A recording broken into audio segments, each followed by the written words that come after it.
Okay, we'll talk now about Alban Chambon, a French architect, less known but quite interesting. Let's read a little bit about him. Uh, he was born in France on June 13th, 1847. And that's the reason we talk about him today, because today is the 13th of June, but 2023. He died in Brussels, in Belgium, in 1928. He was a French architect. Il a entre autres réalisé le socle original de la porteuse d'eau. Beautiful words, la porteuse d'eau.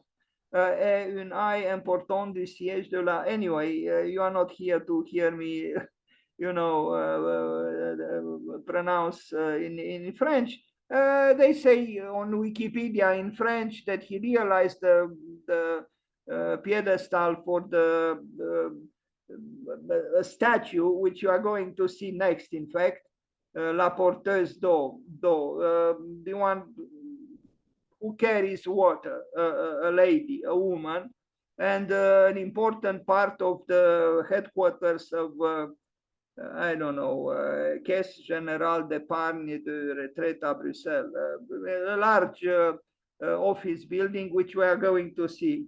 Again, this is not the greatest PowerPoint presentation I ever made. It's a tentative one, but it's a first step towards attempting to know this rather mysterious architect. And we can read here about him quite adequately, La fantastique architecture d'Alban Chambon, the fantastic architecture of Alban Chambon. And I wonder, is our architecture fantastic? And I would say most of the time it is not. But it could be, or it could become so, if we want it to be so. This was the man, maybe with his wife, I don't know. Anyway, so he was born mid-19th century, and La Porteuse d'Eau. And I'm even thinking, what a beautiful subject, actually, to make a fountain with this very name. Even in Romanian, it sounds good now, or in English, I have to find the words, but in French, it's maybe even better. La Porteuse d'Eau. In Saint-Gilles, La Porteuse d'Eau, Musée de l'Eau et de la Fontaine, the Museum of Water and the Fountain. I didn't know such a museum existed, but I think it is a very worthy museum, because unfortunately, very soon, water might become exactly this, an entity, an item in a museum. I hope not, but things are not looking bright in relation with water. We need water badly. It's immensely important water, but it is limited and we abuse it. In 1898, this administrative office in Saint-Gilles, Bruxelles, decided to place a fountain candelabra. How do you call it, candelabra in English? I have trouble sometimes with my memory. But the language, the word, because it's the same in Romanian, candelabra, in the middle of I don't know what is Carrefour de la Barrière Saint-Gilles. La création fut confiée à l'architecte sculpteur Alban Chambon. So because he was not just an architect, but also a sculptor. And this is the work of La Porteuse d'Eau in Saint-Gilles. I don't know what Saint-Gilles is. Maybe, I don't know. I saw also the word of Bruxelles, maybe a suburb of Bruxelles or a satellite city. A fountain, but it would be nice to design fountains again, although fountains use water.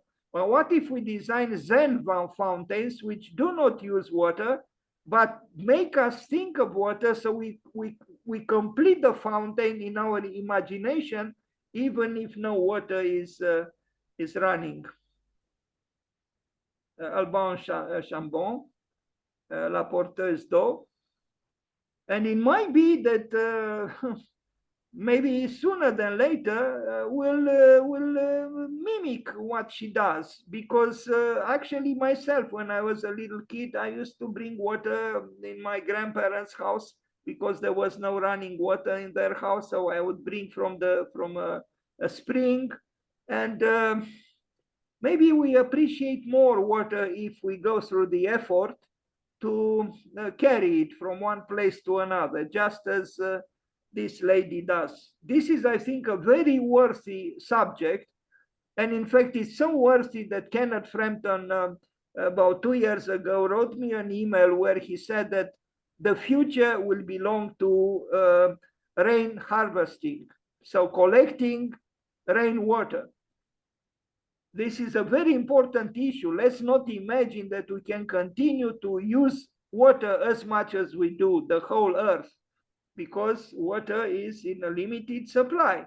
And we better be careful with water as well.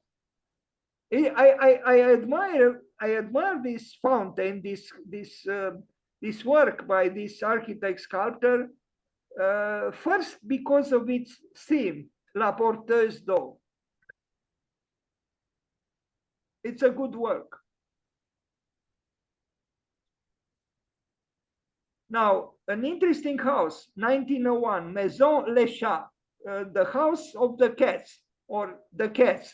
And you'll see that the cats populate the facade, I mean, plastically represented of the building.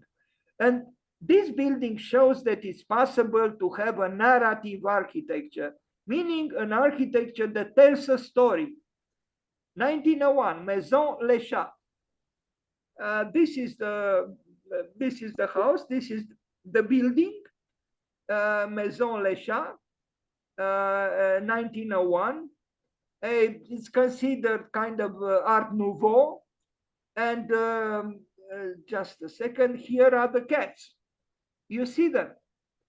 Now, does even cross our mind to employ narration in our buildings? I don't think it does, but I think it's a great potential in trying to tell a story through the building as well. For example, if you do a building, let's say for a client who is an accountant, well, maybe you think of expressing some specificities relating to the fact that the client is an accountant on the elevation or somewhere in the house. You know, maybe a certain interest in numbers, no? Or maybe a certain mentality that belongs to an accountant. Or if the client is a psychoanalyst, express somehow this fact in the architecture that you make for the psychoanalyst, for the house for the psychoanalyst, relating to psychoanalysis. Why not? Because I think, and I said it before, if you have two individuals, two clients, with the same amount of money, with the same riches, with the same budget, and they want exactly the same number of rooms, and they have, let's imagine, maybe very similar plots of land. But one is a mathematician, and the other one is, let's say, I don't know, a carpenter or a biologist or a handball player or a tennis player. Would you make the same house for all of them? I think it matters also what they do. And if you try to express in your building something relating to, you know, what the person does, maybe there is a chance for a richer architecture. I don't know why this house is called the House of the Cats, Maison Les Chats, but someone went through the trouble to depict cats artistically on the very elevation of the building. And here is again the cat. You might say this is whimsical. This is Yes, it is whimsical, but I think it adds a richness to the project, to the house, which otherwise would not have been achieved. I like it. And the pictorial reality of plastic art contributing to the architecture is to be appreciated as well. We have the brick work done very convincingly, but we also have insertions of of a story, uh, exemplified graphically. Or so I think it's a great potential here because let us not forget, whatever some people might say, architecture is an art as well. Okay, it's a little bit different from art, but at its best, it is an art. And I said it countless times, and I will say it one more time. If architecture was not an art, why is it present in all histories of art? What does architecture do in the histories of art if it is not an art? Please try to explain this to me. Look at the parapet of this balcony. Is it done with artistry? I think it's done with artistry, yes. I mean, these circles here could almost be, compared with the eyes of this cat here. Maybe, maybe here is almost like the face of a cat. Maison Atelier de Géo Bernier, Rue de la Réforme. Also in Brussels. Sorry, a few letters are missing there, but that's how I found the text on Wikipedia. 1902, so 120 years ago. Building outside, but if you look more carefully at it, there are interesting things happening here. The bow window and certain details, and the inside also is interesting, and it's an atelier for a painter that is inviolable. We see again the richness of the brickwork. It's not flamboyant, but it's still done with a certain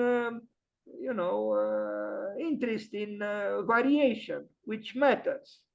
And look here, even this slight curvature here, of this wooden element.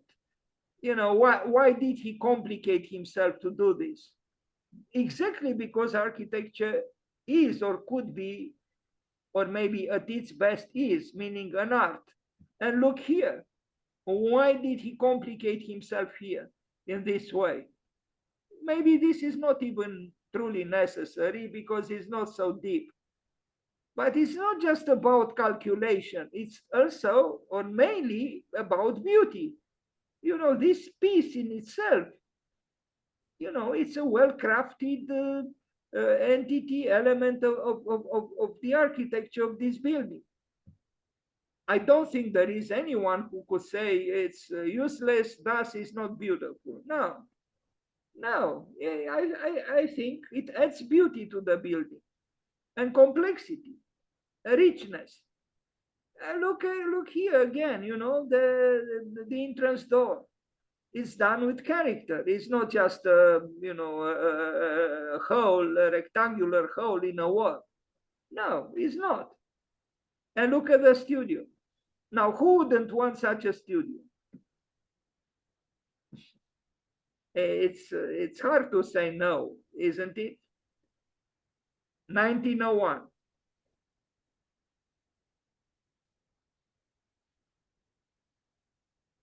It's not an extravagant building, but you see how important the detail is and the ornament? Very strange as it is, but it's still there. Suggestions of some sensitivity, which is important, very important. Here too, he could have done just a banal piece of glass. It's not. It's more. It's more. It's true. It was 1901. Look here. You see this little ornament here at the bottom. and it also shows up here and here. So why did he make them? In order to complicate himself, right? But this complication is the way, the road towards architectonic poetry and towards an architectonic artistry.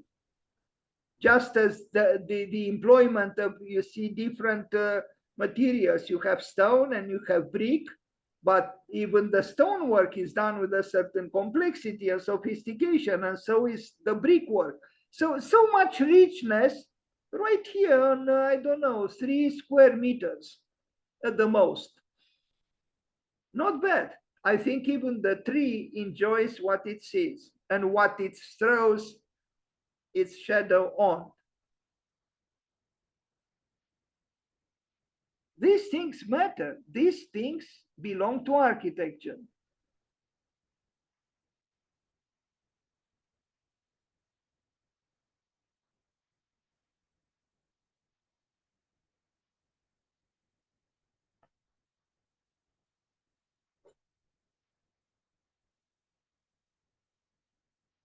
That's where you derive pleasure from and joy from creating things that are beautiful or things that are, transcending the immediate, necessity or utility.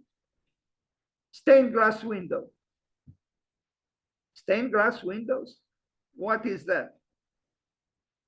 We don't know because we don't use it any longer. But could anyone say that this is not enchanting? I think it's very enchanting. Instead of watching TV, some ridiculous movie made by HBO or Netflix, let's gather some artists and create some beautiful things. A stained glass window for someone who can afford it, and maybe even for someone who cannot afford it, as a present from the architect and an artist or two. A beautiful thing donated to someone who maybe is willing to receive it. Why not? How else could we change the world for the better? The interior of the house is also, look at the staircase. It's not bad, It's maybe okay. It's not necessarily a wow staircase, but I think it's done very, very well.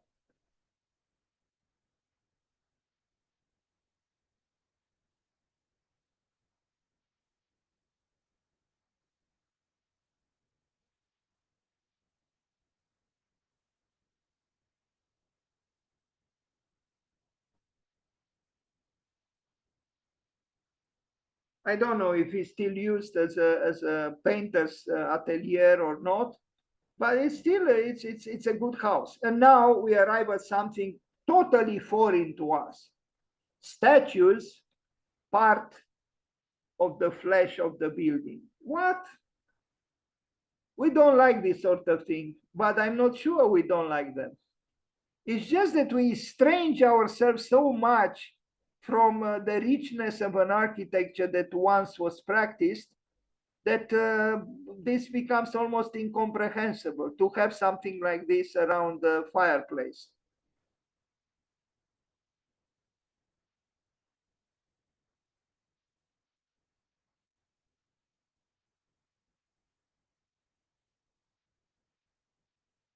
Now this is agrandissement, growth, and a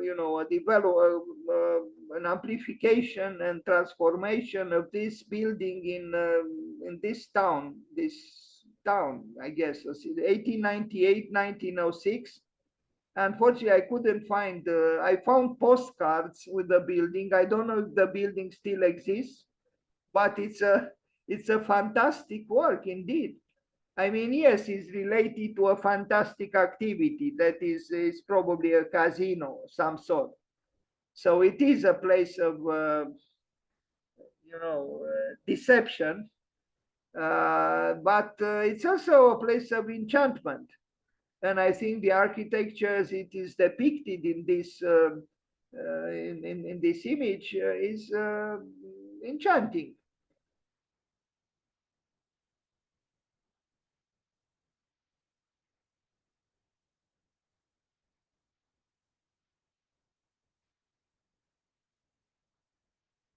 The Palace of Deception, perhaps. I don't know. But as a building, I don't think it's a bad building. I understood they already existed, the building, and he only amplified it and transformed it. But it's a building, in my opinion, worthy of continuing to live.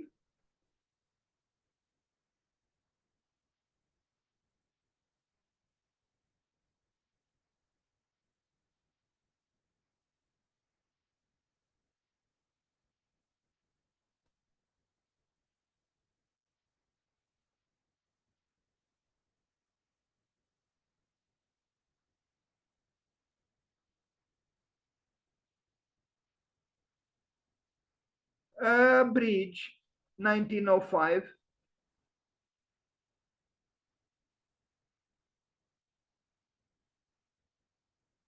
Do our bridges have such elements of, sculptural, exuberance? No, they don't.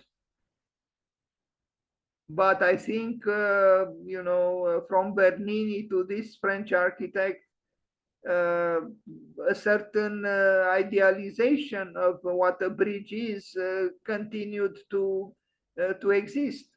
And these figures at the top of those architectonic tall narrow pedestals are expressions of an élan vital. They express emancipation, so to speak, from gravity. Maybe we can think of ways of bringing back this lost art. A theater, here I wasn't very clear.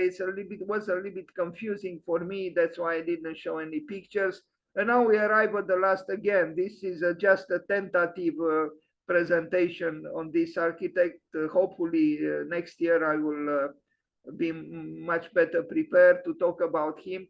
This work also is complicated by the fact that there are various buildings, and I think he didn't work alone.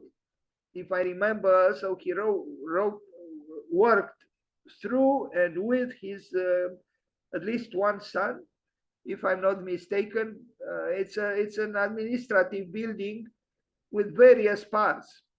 Maybe it's not known for sure where he worked, but it's part of the urban fabric, and I think it's still a rich architecture, and quite an ample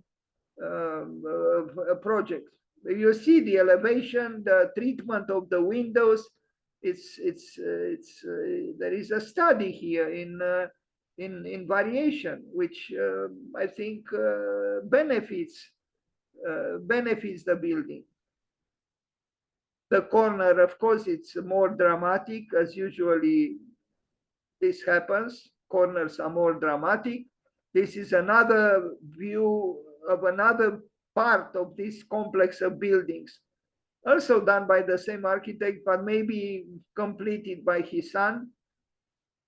Here we see more and more, the approach of a more stringent modernity. Not so many details any longer, no ornaments, and no narration.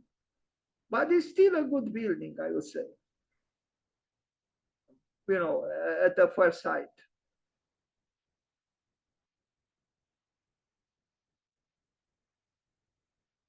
And I end this, insufficient presentation. The book was published, L'Architecture fantasque et fantastique d'Alban Chambon, un beau livre, et en fin d'année, une grande expo pour redécouvrir Alban Chambon, 1847-1928, et son architecture pleine de fantaisie débridée. I should have checked what the word débridé means, but I think you kind of understood. It's a book about the fantastic architecture of Alban Chambon, and maybe Maybe one day we can even get this book. This was an image from the book. Sorry about the resolution, but even in these unclear terms, the interior is rather, complex and dramatic. And the building on the right also was done by him. Maybe it's that theater which I couldn't find pictures of. And indeed, if you compare the building across the street or across the square with it, or even more what's happening on the upper left corner, it is a building of appreciable, uniqueness, or as the saying goes now, singular uniqueness. That's it. So let's wish him a happy birthday, and thank you for being here today.